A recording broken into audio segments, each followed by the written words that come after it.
Welcome to Everything Life and Real Estate. Let's get started with our hosts, Linda McKissack and Dana Gentry.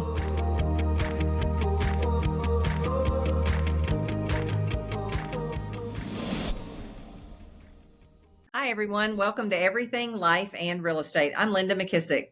And I'm Dana Gentry. Hey, Dana. How are you? I'm super excited. You have made me so excited about our guest we have on today. So why don't you intro? We've had good ones today. Yes, We super really excited. have. We're on a roll. We are on a roll. I'm really excited for our guest today is my friend, Chris Welton. And you guys got to meet at the I Love Coaching Summit. I know Chris through Adam. Chris, we're very excited to have you. So thanks for being here. Thank you. My pleasure, for sure. I'm really excited to be on your show today. You have so much different stuff. I'm like, gosh, what all do we want to talk about? But for people that don't know you, just start with telling them a little bit. Linda would say you were born and then what, only in a condensed version. Yeah. So I'm the son of a drug addict. I am a survivor of infant loss. I was born with a limb difference, and I'm a college dropout. I think that sums up a lot of it. And I consider myself someone who has mastered finding a way to gain strength through adversity. Yeah. Oh, now I'm a best-selling author. I'm sorry, I forgot that part. Yeah. Yes, we're going to get to that. So that's a good thing. Yeah. And recently, another new dad. Yeah. I have a 3-month-old son, Leo Christopher. I was just out there hanging out with him before I jumped on the call. That's awesome. Love it. Tell us a little bit about first of all, thanks for sharing all of that. Very transparent. Mm-hmm. We just had Josh and Heath on right before you, and they were actually talking about how not enough people shared like their true stories, or who they are. And so it's really refreshing when people do. Tell us a little bit about kind of professionally what you've done. Yeah. So I started out my first, I guess you would say, real job selling cars when I was 19 years old. And before that, I worked at Disney World, and I worked at a rib restaurant, bussing tables, and I sold cookies and candy door to door, and I hustled in the hallways at school selling candy to make lunch money. But my first job where I was actually required to be there all the time was selling cars when I was 19. And I really enjoyed it. I enjoyed the sales process. I enjoyed learning. I'm an athlete, so I enjoyed the competitive side or the competitive nature of going out there and trying to capture the sale. And I did very well in the automotive industry for a long time. And then when I left the automotive industry for the mortgage space, it was a bad timing the first time I went in the mortgage space. I closed my first loan. I believe it was like February of 2006 was the first loan that I closed. And I was doing really well. I closed like 20 million in volume that calendar year, all from referrals from financial advisors. I read a book about partnering with financial advisors, and that's what I did. I just went after it and found the financial advisor piece and spoke their language and did well. And then went back into the automotive industry for a while, ran multiple dealerships under different franchises. The one thing, if you know about the automotive industry, those jobs, they always say they're not meant to last forever. You do the most you can, then you move on to the next store. And then I jumped back in the mortgage space in 2016 and had a great run from 2016 until August of last year. And that's when I decided to step away and go 100% in my coaching business and speaking. And I made that transition because I just felt a calling. I felt that I needed to do something more than what I was doing. And I wanted to have an impact on more people. And I was having a good impact on the people I worked with there, I felt. But the 20-80 or the 80-20 rule, right? Only 20% of the people really wanted the impact. The other 80 wanted to check. So it was tough for me to grow from there. And then when I realized I could actually charge people to coach, they would pay me for all the lessons I've learned, and they would do the work. I'm like, I'm all in. Like, I mean, the frustration part is not there anymore. Mm-hmm. And then I wrote a book, and then here we are. So, well, you've built an incredible brand, and the book, I really want to get into the meat and potatoes of you telling the story of your new book that just became a bestseller in like a day, I think. Yeah. Is that right? About 18 hours. Yeah. About 18 hours was a bestseller. Yeah. Yeah. It was wild. Yeah, Linda, we're gonna get you a copy, by the way, so that Yep. you'll have a copy. But you came up, Chris, with like, in my opinion, one of well, actually, to use John Maxwell's words, because John Maxwell, I heard, just talked about you on stage at his huge Mhm. event in Orlando. Yeah. And he's doing a new lesson on the people pile, how to get out of the people pile. And we talked about that on our podcast. We did an episode, and John shared about you and said that in Europe, in his opinion, you got out of the people pile because of what you've done with this book. Yeah. So talk about One Jordan and share the kind of how it all came together. Yeah. So I'd heard somebody, a guy by the name of Bradley, talk about this strategy of sending one Jordan shoe and a handwritten note. I was like, that just hits home with me because I'm a huge sneakerhead. If you see this on video, there's a ton of sneakers on the wall behind me. And if I could turn the camera around, it probably looks a lot like Dana's closet, all the shoes and stuff that are in here. Just a ton of Jordans. But I thought, wow, what a unique way to do that. So I decided to put together a list of people, and the first person I sent a shoe to was a guy by the name of Damon West. And so I sent a shoe to Damon, and he responded. I was like, wow, this really might work, right? So I turned around and I did it again, and I sent it to a gentleman by the name of Ben Newman, who's become one of my close friends and mentors since then.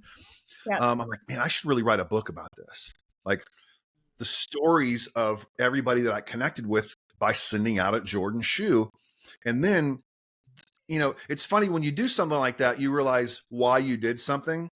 And the reason I wrote the book, I finally realized, was to hold myself accountable at a different standard, to keep doing something that works. Because I have this history of doing these really powerful, good things in the business space, making a lot of money, and then like taking a nap for 6 months. Like that's just historically, that's what I've done. You're not alone. Yeah, I know. Like that's because I'd always set this goal. Well, when I did this, I'm going to get that new Mercedes. Well, I got the new Mercedes, then I just didn't go to work for a while after I got the Mercedes, right? Like I just drove it everywhere. So the book has made me realize that by doing this, I have a responsibility to keep connecting with these people and then keep connecting with others as well. So the strategies worked very well, and it's got me some phone calls you wouldn't imagine, like the John Maxwell. Like last Monday, I get a phone call and I don't answer it, of course, because I don't know the number. Like how many of those calls we get a day, right? We don't answer. You're gonna have to start answering those now, though. I know, right? Yeah. So and he just says, Chris, John Maxwell, where's my other shoe? So I called John Maxwell, and I was so giddy. I didn't know what to even say to the guy. Like I just was like, and I very rarely will have a loss of words, but I didn't have any words. So, but it's opened some really cool doors for me and had some opportunities to get in some rooms where maybe I didn't feel like I deserved to be yet, but I know that that's where I wanted to be. Yeah. I love this. Oh my gosh, this is so good. I knew you would, Linda. I've got so many questions. Oh my gosh, this is amazing. First of all, I can't wait to read the book. You already got me fired up. I'm gonna put it ahead of Jamie's book even. Sorry, Dana. Oh, well, thank you. Thank you. Okay, so when you sent the first shoe, number one, where'd you get the idea to send the shoe, and why did you send it to Damon? What was the outcome you were after?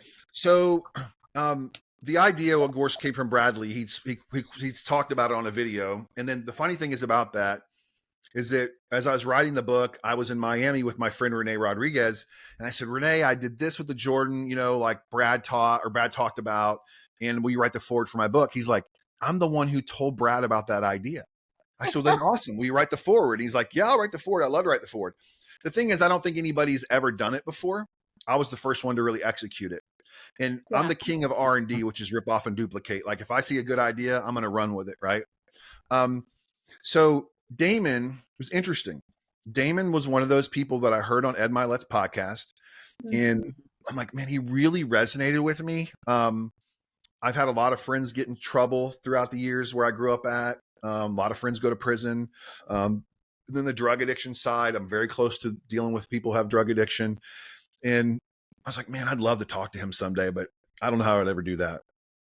Well, I think I was actually on the phone with Dana and Adam, and they were driving somewhere. And Adam's like, hey, I'm going to have Damon's going to be the keynote at the summit. I'm like, oh my God, I got to connect with him before then. Cause I actually was speaking at the event that year as well. Yeah. So I DM'd him, and this is back when he might have had like 10,000 followers or something. I mean, it was a really small number, right? So I DM'd Damon West, and he responded right away. And I just said, hey, do you always like wear Jordan 1s? Because I saw he'd wore Jordans on some of his stuff. He's like, yeah, but 3s are my favorite. I said, great. What size do you wear? He tells me his size. So I get online, I find a size set of Jordan 3s, and I send it out. What I was hoping for was just to make a connection.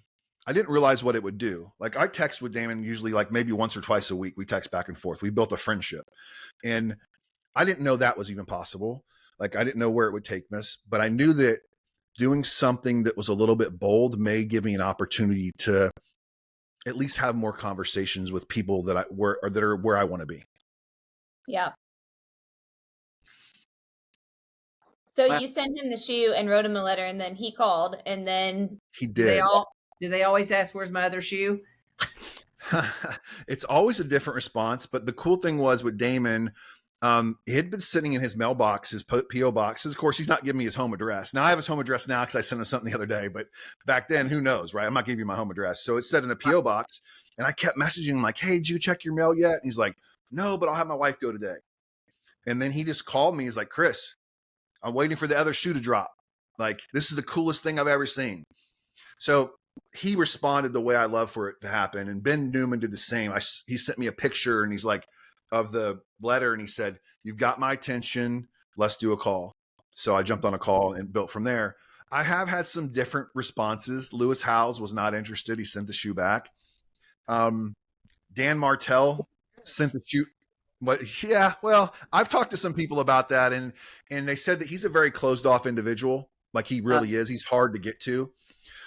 So, you know, I was going to write something about that in the book, but I was like, no, it's okay. And then I did tell him, though, I said, hey, this is the book I'm writing. I'd love to have you as part of it. I said, if you don't want to, I understand. I said, but when it's a bestseller, and you ask me to be on your show, the answer is yes, I'll come on your show. But Dan Martell sent the shoe back. And I was a little offended, honestly. I mean, a nice note or something that says, hey, very thoughtful, great idea. Mm-hmm. No, he sent, no, Dan's a different guy, and he sent the shoe back, and I talked to Adam about it, and Adam knows him personally and said, you should do a call with him. So we did a 10-minute call. And to be honest with you, when I did the 10-minute call at first, I was like, this guy's a jerk, man. Like, I just felt offended by all of it. And then I had to stop for a second and go, wait a minute. He was exactly who he says he is in his book, to the T. Yeah. He's not somebody different. And at that point, I was like 7-0. 7 straight people has said yes to coming on my podcast, to doing whatever it is. Yeah. And I was like, how dare you tell Chris Welton no? Like, I was some guy sending somebody a shoe. He goes, I know that's your thing, but it's not my thing. I'm like, okay, great. But he was cool. We had a great conversation. I realized that he was who he said he was. And I wrote it. That's one of my favorite chapters that I wrote in the book, was about him. Mm-hmm. Yeah. So Linda, the book's really cool because every chapter is about one of the people that he sent the shoe to, and the story around that. Yeah. Love it. What does the letter say, or anything that goes with it? So they're a little different from time to time, but it's pretty much, please accept this one shoe as a gift for your time on reading this letter. If you'll do a 15-minute Zoom call with me, I'll send you the other shoe. John Maxwell's just said, if you give me a call, I'll send you the other shoe, because I know trying to get 15 minutes from Maxwell probably wasn't going to happen. But I knew I could get a phone call from Maxwell, because he calls people that give him business cards at events. It may take a year, but he'll call you. So I was hoping it'd push me to the front of the line, and it did push me to the front of the line for sure. It's so cool. Well, Chris, that was actually my next question. So what has all this done for you now? Like, what connections have you made? Like, what's going on in your life, and how has it really changed? Because what you said something, and I wrote it down, doing something a little bold was really what set you apart. And who knows how many people Renee Rodriguez had said that to, but you actually went and did it. And Linda and I talk about this all the time. It's so darn hard to find 1%ers that, like, I'll share anything in a room of 300 people, because one of them is probably ever going to actually go and do it. Yeah. And you did it. I mean, and now look what it's turned into. Yeah. I say that from stage all the time, or if I'm training or teaching, I'm like, only one of you is going to even take action and do this. And that's okay. Like, I always would start out lunch and learns and go, who came just for the free Chick-fil-A? like, because you guys can leave. The rest of us, we're going to do some work. But, so what's done for me so far? I think the first thing is it's really cool to have a book behind me with my name on it and be a bestseller, because that's something that I never would have imagined. My dad, who passed away in 2019, was an author, and he'd be super proud of the fact that my book was a bestseller. He wrote several books, no bestsellers. So that's a big deal. It just gives me the confidence to understand that I'm a little different and I have the ability to get into some different rooms. But my phone, I've got some pretty powerful people on this phone now that I can text. I text with John Gordon all the time. Like, I mean, that's another person I send a shoe to. And Ben Newman I talk to Ben all the time. Coach Michael Burt, if you don't know him, he's a powerhouse in the coaching circuit. He's a guy that I really look up to. Clinton Sparks, he's another gentleman that he sold 80 million albums as a record producer. And I'm a friend with him now. Like I sent him the stuff the other day. He posted it all over social media. He's like, my friend Chris did this book. So for me, it's really, I think it's cut the curve, the learning curve. I think I would have been in those rooms and connections eventually, but this was just kind of a shortcut to get in there. So it's also felt like it's given me permission to write another book that's going to be a little more heartfelt, a little more detailed on who I am as a person. Yeah. But since I'm a best-selling author already, I'm going to get some legs under it because it'll have that. Yeah. Being somebody that's written several books, I know how hard it is to get to be a bestseller. Was there a certain plan behind that? Or do you think by sending out the shoes, it helped push with social media to do that? Well, we were a bestseller before the shoes got released. I sent the packages to everybody that was part of the book. So I mean, it was really good marketing, really good publicity through my publisher, really good in understanding algorithms, how to push things, how to get people to buy books at the same time. And there's a science behind it. Yeah. But the difference is I'm not stopping. Like I'm going to be, I think it's the middle of May, it's going to be on a billboard in Times Square. So I'm really pushing to get on big podcasts, and the people I've been messaging with, like there's a guy named Sean, Mike Kelly, who's got one of the biggest podcasts in the world now, 110 million downloads last week. I've been texting with this guy. Like I'm going to get on his show. Like that's going to happen. So without the book, I would have never been able to get there. Yeah. What category did it come up in? What category is the book in? Well, I was a bestseller in 6 categories. I can tell you that if you give me a second. The coolest category though was when I beat when it went above Traction, the book Traction. Oh yeah. That's a great book. To me, that was the because most people that are in the business space know that. Oh yeah. Let's see. I don't have it all on my phone, but strategy and competition was one of them, but it was in business leadership. I can't remember all the categories. I can get that back to you, awesome. but yeah, it was in six categories. So congratulations. That's great. Yeah. Thank you. And I know that's hard. I know there's so many pre-sale copies have to happen. I know that's hard. That's real hard. Yeah. Well, the cool thing is, Linda, is we did zero pre-sale. It was all about getting a ton of sales at once and breaking the algorithm and then continuing with it. Because what happened was it got pushed to all the tops of everybody's pages. So anybody logged in buying books. And I think we're going to be a bestseller again here probably next week through Barnes & Noble because we're going to release Barnes & Noble next week. And we're working on doing some book signings and some stuff on site at those locations. That's fantastic. That's so cool. That's so good. So the criteria for you usually, because I love this, because I'm about to teach what I call my attraction formula. And I didn't teach it at Coaching Summit, but I'm going to teach it in Nashville. And one of the things that I've been thinking about is the relationships that people want to have, but they don't want. They're afraid to step into them, or they don't feel worthy of those relationships. Yeah. But when I think about the key places in my life that opportunity came up, was relationships that I put myself in positions to be in those rooms and in those relationships. And so I'm going to tell this story. I'm just going to tell you that right now. I'm telling this story next week. Next week, week after next when I speak in Nashville, because this is important. Send it to you, Chris. Yeah, please do. Please do. This is a perfect example of the kind of stuff. And Dana, you and I talk about this all the time. And John Maxwell says, when you do give someone a gift, give it a gift that's so unique and special to them that when they think of it, they have to think of you. Yep. Yeah. It's so So- cool. Yeah. So the cool thing that goes along with that, like, so anytime you see Ben Newman do something from his office, his podcast or whatever, there's a shoe behind it. The cool thing, and what it was is that I sent the shoe to Ben. We did the call, and then I sent him the other shoe. Then he sent me one of the shoes back. So he sent it back to me. He signed it, and it says, "Chris, never stop attacking, legacy, standards over feelings, and attack the process." This same shoe is on the wall behind him when he has all his podcasts and everything, with all these like Jerry Rice jerseys and all this like all his national championship rings when he was coached at Alabama, like all this stuff. So that sits up there with him. David Meltzer, anytime you see David Meltzer doing a live when he's home, it's on the wall behind him. Like that's so cool. Crazy. That's Yeah. crazy. So Wow. it's deliberate, it's the deliberate action we take to be bold and connect with people who we think that might be untouchable. And that's why I put the blueprint in the book to create your own Jordan list, to come up with it. And I still have a Jordan list. Like it's these 3 shoes right here. One of them, I just got a response back here, a guy named Neil Dingra. We have a call Wednesday, so that shoe will go out. But this is Ed Milet's shoe from 3 months ago. He hasn't responded yet. And the one in the middle is Sal Frisella, who owns First Form. He's the CEO of First Form. So, and then on my whiteboard, I've got Dana White, Dr. Benjamin Hardy, Pat McAfee, and Ryan Pineda. So those are shoe sizes I'm working on right now, trying to get. Yeah. Well, Dana and I have had Ben Hardy on our podcast before, and his latest book, 10X is easier than 2X. I'm the first story in that book. Yes, I know that very well. I love Ben Hardy. I was going to say, Linda might be able to get you his shoe size.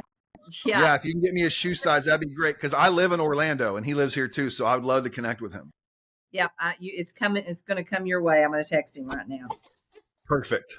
Awesome, Chris. Okay, so it's so amazing about the book. I want you to tell them when we wrap up too, but about your podcast and how they can find you and all those things. But I want to ask you one last question, unless Linda has another one as well. But I do want you to talk about adversity because I've been having these conversations and I feel like everybody's always going through something. It's either right now or they've just come out of it or it hasn't happened yet.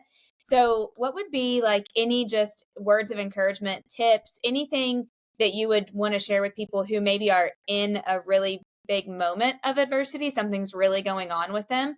And, like today I did a call with one of my top agents and she's like, I'm always positive. I've always have like the best mindset. I had a horrible year last year. She had a death and just her business was down. And she's like, I've never experienced this before. And she's like, I can't get out of it. Yeah. So one of the things I talk a lot with my clients or in events when I speak out, when we talk about adversity is most of the time adversity is a test from the universe or God or whoever you believe in, making sure it is you want what you really want. And, that was the test along the way as we lost our son CJ in 2020 and we really wanted another child and the IVF process was not friendly to us for a while. And there was a lot of tests along the way. And I felt it. I know for sure it was God saying, do you really want this? Do you really want this? And I can look. We can block this out if you don't want to answer this question, but just in case someone else is going through it, would you care to share how old you guys are, you and Nikki? Yeah, no problem at all. So I'm 51 and my wife's 47. Yeah. I just want somebody to have that to understand, like if they're going through that, same. Yeah. Yeah, for sure. And it's really about the tests the way we're put in tests. And I think that you're tested all the time. Sometimes they're small, sometimes they're massive tests, and they're meant to deter you. They're meant to push you off course. And if you really want to get there, you got to push through it.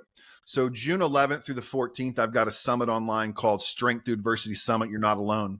And I've got some of them. We'll link that in our show notes. I appreciate it. And I've got some of the top speakers in the world have agreed to be part of that. And, it's so important, I think, for people to understand that adversity is necessary for growth. Yeah. Yeah. So true. It's kind of what Josh and Heath were just saying too. Like, if you get to that complacency part in your life, also like you got to go make another big commitment. And sometimes I think when you're in adversity, like you can go make another big commitment or find a way to get back into the growth because it's easy to stay stuck there. I feel like John Maxwell, I think it's John who always says, do everything you can to avoid getting in a rut because it's hard as hell to get out of a rut. Yeah.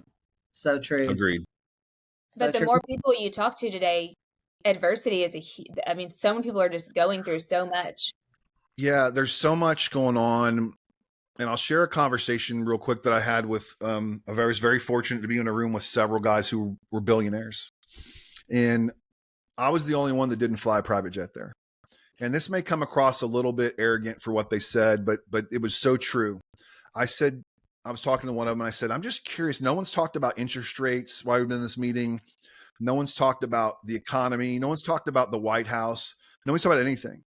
And he looked right at me and he said, Chris, those are conversations people in coach have. And I was like, dang. He said, because the difference between someone who flies coach and someone who's a billionaire is the way they understand certain things they can't control. He said, I can't control interest rates. I can't control the economy. I can't control the White House. But what I can control is the actions that I take every day to be better and the actions that I take to teach my people around me to be better. I was like, man, I flew first class here and I don't feel like I'm bringing it. Like, you know what I mean? Like, but that was one, like literally out of all the lessons I learned that weekend, that was the most powerful lesson that I learned. And that was conversation grabbing lunch in the lunch line. Wow. So good. Yeah. Hey, that shows it pays to be in proximity. Yeah. Yes. Oh, yeah. You know, Dana, you know me well enough to know I'm trying to get in proximity. I mean, whatever it takes, I'm going to get in the room. So. Yeah, absolutely. Yep. Sorry, Linda, were you going to say something? No, I was just thinking that reminds me of the phrase I've heard before of, big people talk ideas, small people talk of people, and think like it would be the same thing, things you can't control. You guys probably spent the whole time talking about ideas. Oh, all ideas. I mean, but you know what the cool thing was is that at first I didn't feel like I belonged in that room. And then within about 45 minutes, I brought value to everybody in that room. And I was like, oh, wait a minute. Like, there's not a lot of difference. There's a really fine line between where I'm at and those guys that are worth $1 billion. It's not that big of a gap. And they, and I'm reading I just finished the who, not how. And so they have the right who's in their life. Right. And then I've been putting the right who's in my life. Yeah. So true. So cool. Chris, you just have like the best story. I'm so excited for your book. Linda, I can't wait for you to read it. And we're going to definitely link it all and your podcast and your, oh wait, you didn't tell them the name of your podcast and how they can find you also, by the way. Yeah. So my podcast is One Hand at a Time podcast. And it's on wherever you listen to podcasts. It's everywhere, YouTube and it's on Apple and Spotify and SoundCloud and all that. So it's not too hard to find. I've had some really cool guests on there. I've been very fortunate to get people on there that have they didn't obviously look up how many downloads I had. I was able to get like Tarek El Musso from HGTV on there, right? Like that's a big guy. And I just had 7-time Mr. Olympia on there last week, another guy. And I just had Amberly Lago on there today. So I can't wait to hear that one. Yeah. So those are all because I got in the right place at the right time. Probably the best. So my website is chriswelton.live. That has access to everything on there that you need from me, whether you want me to come speak or look at coaching or whatever. And then my Instagram is just like my podcast, One Hand at a Time. Love it. So awesome. So awesome. Thank you so much for being on. Yeah. Thank you for having me. I appreciate it. My pleasure. I took a ton of notes, but yeah, Linda, that'll be awesome for you to share as a story too, because it goes right along with getting out of the people pile and attraction and all those things. Because Chris, you're doing it in a big way. Yeah. Well, thank you for that. The idea, I've got my Jordan shoes I still haven't done yet. So I'm going to give them to Gary Keller for his birthday because I know he loves tennis shoes. So I'll just have to get his shoe size because we did not have the big event that I was going to do that with Katie Pierce, but I think I won't say how much, Linda, but the last pair I sold were twice as much as what you paid for your pair. Just FYI. Hey, and it went to a good cause. So that's fantastic. Yep. And Linda, I saw Gary had a pair of Jordans on one of the last times, and Mitch collects Jordans. He has that whole Jordan collection like in his office and stuff. Yeah, so they're into him, so that'd be good. Yep, that's awesome. All right, well, good deal. Well, Chris, so nice to get to know you a little bit better, and appreciate you coming on the show. Remember, if you've not hit the subscribe button, please go ahead and do that now. And the greatest compliment you could pay Dana and I is to pass this podcast along to anyone that you think would enjoy these conversations. If you have a challenge, an opportunity, or a question that you'd like presented on the show or a guest, be sure and reach out to us at info@everything life and real estate. So Dana, I guess I'll see you next week. Be sure to subscribe for more business strategies and tactics to inspire you to live an abundant real estate life. Don't forget to rate and review so we can bring you the best content. Find this and other valuable information at everythinglifeandrealestate.com.